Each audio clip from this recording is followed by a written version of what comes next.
Hi, my name is Ali Terracino, and I'm currently interning at the Center for Service and Social Justice. And today I have here with me Jessica Wallow, and she's here to talk about the organization of the United Neighborhood Center. And I just want to say thank you so much for agreeing to talk with us today. Absolutely, Ellie. Thank you so much for having me. No problem. So tell me about what your organization does to help serve the community. Okay. So, United Neighborhood Centers has been around for 97 years. Our mission is to work together with neighbors to provide services and create opportunities to empower individuals and build strong, interdependent communities. So, we meet that mission in a number of ways. We do have 5 programmatic departments that meet that mission, and those are the Community Services Department, Community Education, Community Revitalization, Community Health and Aging, and lastly, the Children and Teens Program. The Community Services Department really strives to meet the immediate needs that somebody may be struggling with. So the food insecurity, housing, utilities. Pre-COVID, we did have a free clothing room that individuals can come in and pick up some items for interviews and things. But since COVID, that really became fully focused on food insecurity. Mhm. Um, After COVID began, we did see a lot of new faces come in who did have some scarcity issues with food. So our that community services department has really been hands on deck with working with those needs. As I mentioned, we do have a housing and utility program there as well. So individuals can just come in and or call in and meet with a counselor to be able to work through some of those needs, do some budgeting classes and courses.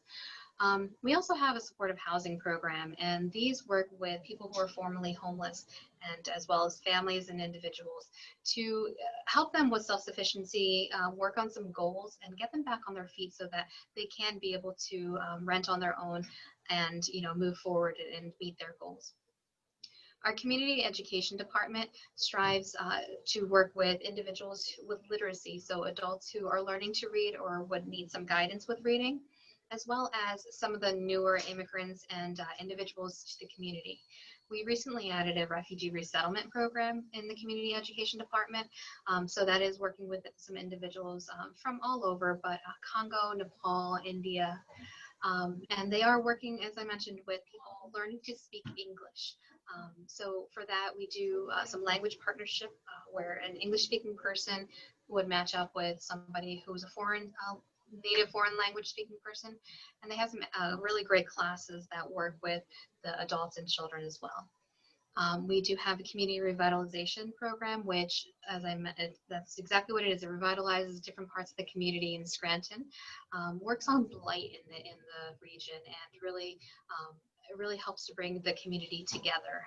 Helps to bring some neighborhood associations and groups together. We also have a community health and aging department, which strives to meet the basic health needs of individuals as well as working with older adults.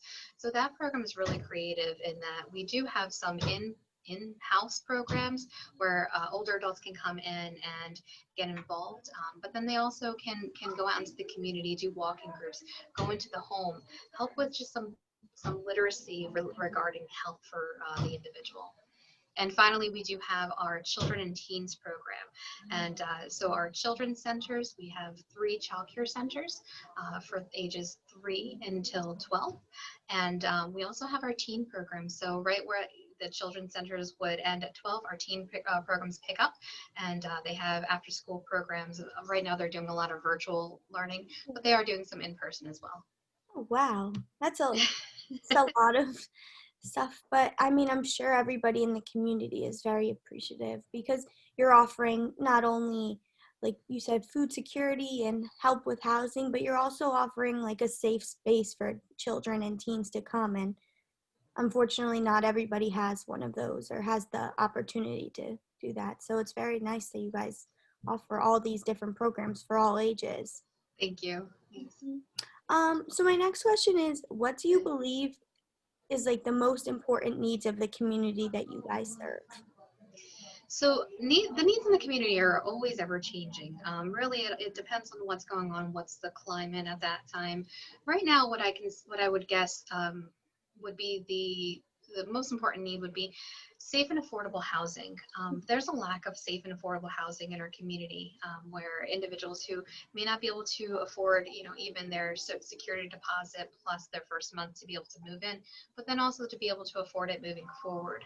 And as I mentioned, the safe part of that as well. So being in a neighborhood that does have those safe networks, that's why our community revitalization program is very important, with creating some of these safer areas in our region, and working on blight, but then also just being able to work through our community services department and engaging landlords, who are interested in providing those opportunities for some of the families to be able to say, yes, I do have some rental units and they are in a safe neighborhood and they are affordable. Yeah. I can't imagine what's going on, especially now because of a lot of issues with the pandemic, and at least like I said prior, like you're there to help them out, and because sometimes you don't know what the first step is, and that's like the scariest part. But And that's why I love our community services department also, because if somebody doesn't know where that first step is, they can call that department, and even if it's not in that department or even if it's not in our agency, they can guide them and to point them in the right direction. You're yeah. right. That is one of the scariest moments of, I need help and I don't know where to go. Hmm. Well, it's wonderful, like I said, that you guys have a safe space for all of these people. Thank you very much. So my other question is, if your organization has or has not been, has it been affected by COVID-19 or no? So our organization, since COVID-19 really came to our area and started affecting our community, Mhm. our organization really didn't skip a beat in terms of providing services to our community. Really, if anything, our staff and our volunteers stepped up and helped out even more throughout the whole, what are we on, 9 months, 10 months now, however many months, our community, our agency has been providing services. And if anything, a lot of the services have picked up. As I mentioned, food insecurity.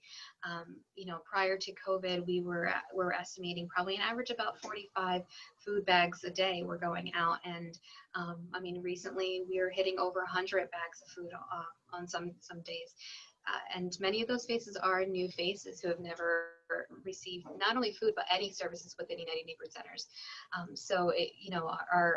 Our services have been picking up, and we've been really great. Our partners have been very responsive to be able to provide us food, to be able to help out the community. We have some amazing funders in our area to help us meet those needs. Oh, wow. Well, that's lucky, and it's very lucky, I feel, for everybody that uses your facility because you were able to work around COVID-19, which unfortunately is not like most places. So that's really amazing, and definitely I'm sure you feel rewarded at the end of the day going home and knowing you guys made a difference to stay open.